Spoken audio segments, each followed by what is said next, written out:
So 4.3 is graphing linear non-proportional relationships using slope and y-intercepts. You're going to have a b value this time. It's non-linear, so it's not going to go through the origin. So you're still going to use your slope-intercept form, right?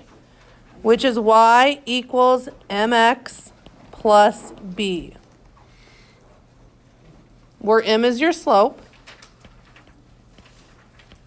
and b is your y-intercept. Okay, it's important to remember slope is your rate of change, like $3 per hour or 5 miles per minute, something like that. And your y-intercept is your initial value, right? Did we talk about that yesterday? Okay. So we're going to graph each equation using slope and y-intercept.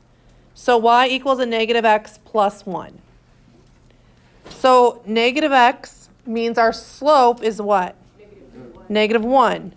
The plus 1 means our y-intercept is positive 1. Okay, so we can graph that by starting at a positive 1. That's our intercept. And we can go down 1 over 1, and that's our slope, right? Or we could go back 1, up 1. It doesn't matter. But all those points are on your graph. Okay.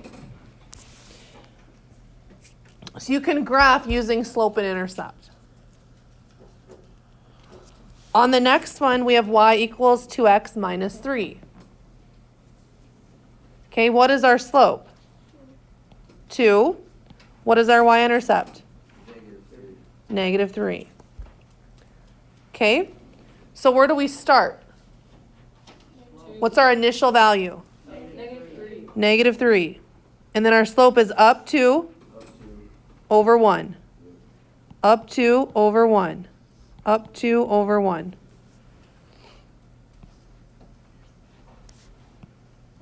So that would be the line of y equals 2x minus 3. It depends. If there's no denominator, your denominator is 1. Yeah. But if it was like 3/5, it would be up 3 over 5. It's whatever your denominator is. Okay? So let's graph each equation using the slope and y-intercept, then interpret the slope and y-intercept of each line. So what does it mean? So in question 1, it says the equation y equals negative 0.4x plus 12 gives the number of gallons of gas in your car, where x is the number of miles driven. So we're going to graph the equation, okay? So if we look at that equation for number 1, okay, let's write down what our m value is. What is our slope? Negative 0.04, right? What is our initial value, our y-intercept? 12. So to graph that, we would start at 12, right?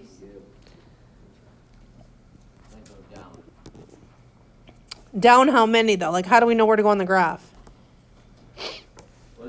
12, shouldn't 12 be at the... What's 400?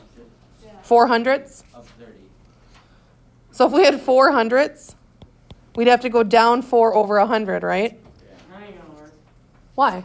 Yeah, well, it goes to 60 and then by a Oh, lot. yeah, it would work. Yeah, it would work. Yeah. What number's between 60 and 120? 100. So 105. Crazy. 65. this wouldn't be 100, though. It goes up at 30s. Yeah. Well, we could simplify it if you wanted to go 1 over 25, right? Yeah, Or 2 over 50. we could do that. What would be easier for you guys to do? 125 because it's so close. They didn't make it a very easy graph for you, but we can get close. Well, in 2, we could find where it crosses over here. Let's do that too. We just do what you. Y equals a negative 0.04x plus 12. Yeah. Where's it going to cross the x-axis? 12. When y is 0, what is x? Negative 0.0. We would have to solve for when y is 0, so we'd have to subtract 12 over. So we got to take a negative 12 equals a negative 0.04x. So we'd have to divide 12 by 400ths. 0.04. So it's going to cross at 300. That was way too complicated. To find your x-intercept, Yeah. your x-intercept is when y is 0. That made no sense. We What- did this last. Yeah, let's go back through it then.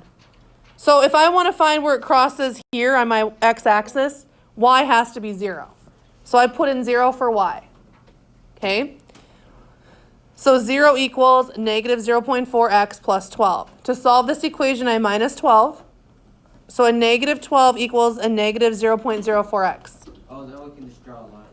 Then I need to divide by negative 0.04. In your calculators, do that.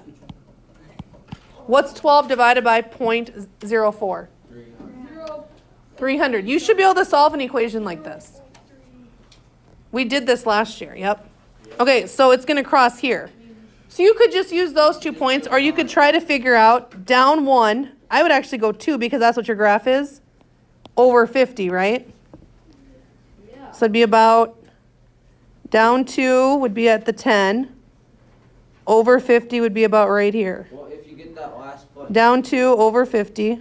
Down 2 over 50. Down 2. So it's going to... That last point, you can just draw straight. Yep. down the road, and then point. And do this. Amen. Okay, so it says interpret the slope and y-intercept with a line. So what does the slope mean? It's The rate of change. getting, But in this case, what is your rate of change? you're losing gallons per mile. Or It's using how much 0.4 gallons. per mile, right? The car 0.04 mile. uses 0.04, so 400ths of a gallon per mile. That's what our slope means, right? And you can look at the labels on your graph. Okay, so it's number of gallons, which was 0.04 per mile. Yep. Or if we went to one of our other slopes, it's using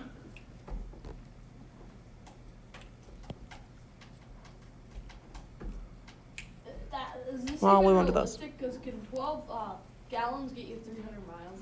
Nope. No way. depends on what kind of car you have. That's like, Tesla. I get 20 gallons and I can only go. Some cars get about 30 or 40, the hybrids. What about a Tesla? They don't even have. Okay, the next one is y-intercept. And what does the y-intercept mean in this case? The number of gallons. So it started with, the car started With 12 gallons, and now it goes down to 0.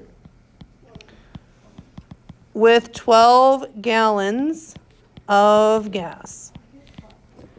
So it means that's where we started our initial value. It doesn't mean the car only held 12 gallons, but that's how much was in its tank, right? And then question C says, how many gallons of gas are left after driving 200 miles? Okay, so miles is our X value, right? So we're going to fill in X being what? 200 miles. So we use our Y equals, the equation up here, a negative 0.04x plus 12, but instead of X, we're going to fill in 200. So you need to take 0.04 times 200.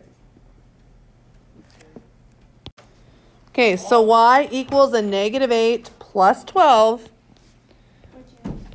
So there would be 4 gallons, right? After 200 miles, there would be 4 gallons left. Okay, let's go ahead and do your guided practice. So turn to page 110.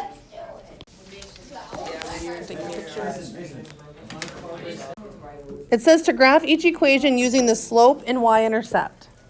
So if we look at the equation, y equals 1/2 x minus 3. So what is our slope? 1/2. 1/2. And our intercept is negative 3. Then you go So we start at negative 3, then you go up 1 over 2. up 1 over 2, up 1 over 2, up 1 over 2. Then you draw a nice straight line.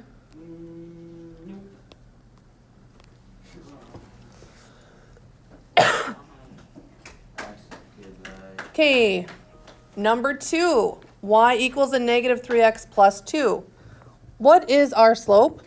-3. Negative 3, and our intercept is 2. 2. So that's our initial value, 2.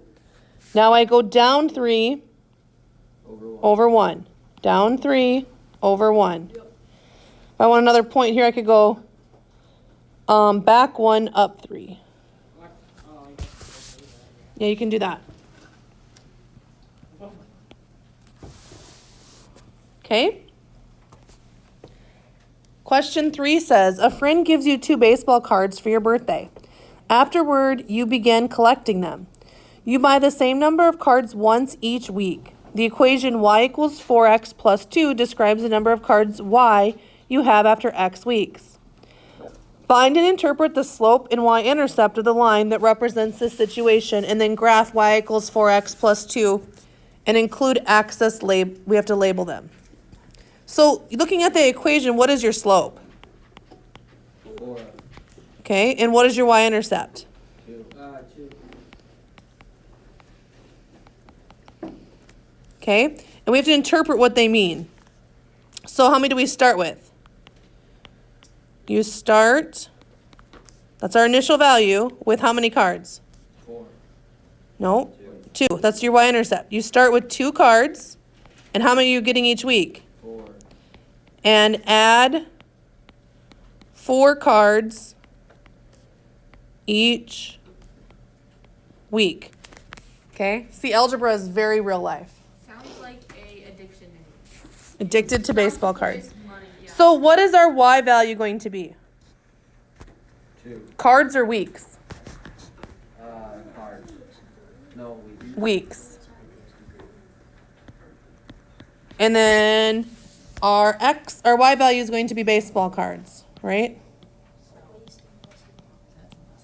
Oh, wait. I thought that's. Did I say it backwards? Yeah. That's a. Your y value is baseball cards, your x value is weeks. Should really say what I mean, right? Okay. So now we're going to graph this. We started with how many cards? 4. At 0 weeks. 2. Okay, and then we add 4 cards each week.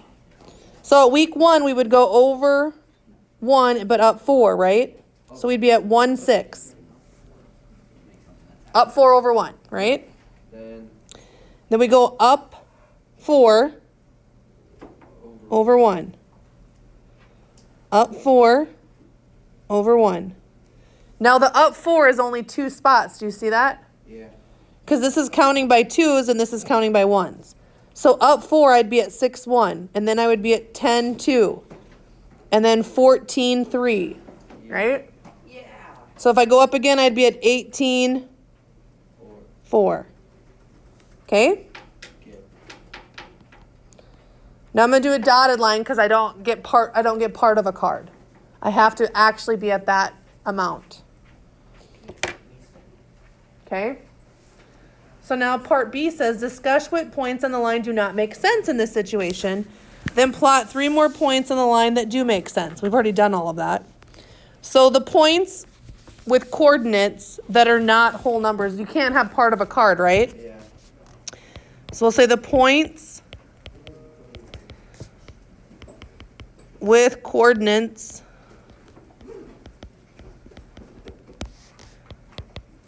that are not whole numbers.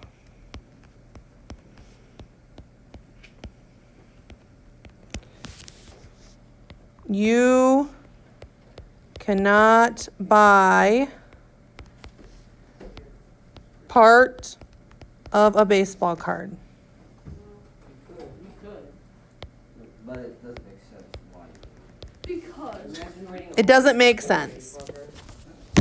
Or you could, but you wouldn't. No, who would do that? That's weird. You're gonna rip it up. Here's part 1. Give me a quarter. Here's another part. Give me 50 cents. I mean, that's how the elementary school people. Okay, why might someone choose to use y-intercept and slope to graph a line? Do you think this is easier than using a table? Yeah. I think tables are a lot easier. I think it was a lot. Well, this kind of gives you where to start. Yes, and it's a quick way to locate 2 points, right? Yeah. So, you can identify the slope and intercept